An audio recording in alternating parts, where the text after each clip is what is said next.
Ernakulam north police സ്റ്റേഷനിൽ യുവതിയെ മർദ്ദിച്ച സംഭവം കേരളത്തിലെ പോലീസിന്റെ തനിനിറം തുറന്നു കാണിക്കുന്നതാണെന്ന് പ്രതിപക്ഷ നേതാവ് വി ഡി സതീശൻ. ഗർഭിണിയായ ഒരു സ്ത്രീയെ മർദ്ദിക്കുന്നത് കേട്ട് കേൾവി പോലുമില്ലാത്ത സംഭവമാണ്. 2024 മുഖ്യമന്ത്രിക്ക് പരാതി കിട്ടിയിട്ടും ഒരു നടപടിയും എടുത്തിട്ടില്ലെന്നും കേരളത്തിലെ ജനങ്ങളോട് മുഖ്യമന്ത്രി മാപ്പ് പറയണമെന്നും വി ഡി സതീശൻ പറഞ്ഞു. കുറ്റകൃത്യം ചെയ്ത ഉദ്യോഗസ്ഥനെ രക്ഷിക്കാൻ വേണ്ടി ഉന്നതർ ഇടപെട്ടിട്ടുണ്ടോ എന്ന് അന്വേഷിക്കണമെന്ന് പ്രതിപക്ഷ നേതാവ് വി ഡി സതീശൻ പറഞ്ഞു. പിണറായി വിജയന്റെ പോലീസിന്റെ തടിനിറം ഒന്നും കൂടി ജനങ്ങളുടെ മുന്നിൽ തുറന്നു കാട്ടുകയാണ്. ഗർഭിണിയായ ഭാര്യയാണ് കുഞ്ഞുങ്ങളുമൊത്ത് പോലീസ് സ്റ്റേഷനിൽ വന്നത്.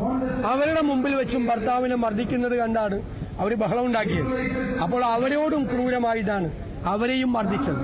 ഇത് 2024 ഈ പരാതി ആഭ്യന്തര വകുപ്പിന്റെ ചുമതലയിലുള്ള മുഖ്യമന്ത്രിയുടെ കയ്യിൽ കിട്ടിയതാണ്.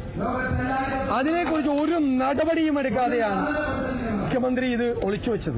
ഒരു പോലീസ് സ്റ്റേഷനിൽ നടക്കുന്ന ഒരു വിഷയത്തെക്കുറിച്ച് പോലും അറിയാനുള്ള സംവിധാനം ഒന്നുകിൽ കേരളത്തിലെ പോലീസിലില്ല, മുഖ്യമന്ത്രിയുടെ ഓഫീസിലില്ല, അല്ലെങ്കിൽ ഇത് അറിഞ്ഞിട്ടും മനഃപൂർവ്വം ഇത് മറച്ചുവെച്ചു. രണ്ടായാലും ഗുരുതരമായ പ്രശ്നമാണ്.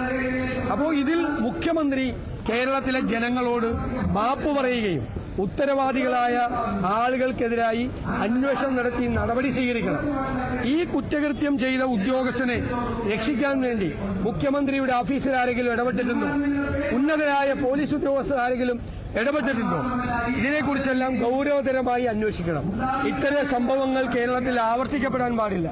അവര് ഹൈക്കോടതിയിൽ പോയി നിയമപരമായി പോരാട്ടം നടത്തിയില്ലെങ്കിൽ പാലക്കാട്ടെ തൃശ്ശൂരിലെ ശുചിത്തിന്റെ കാര്യം പറഞ്ഞതുപോലെ ഇതാരും അറിയില്ലായിരുന്നു. ഈ ക്രിമിനലുകളായ പോലീസുകാരെ സംരക്ഷിക്കുന്നത് CPM ആണ്, മുഖ്യമന്ത്രിയുടെ ഓഫീസുമാണ്.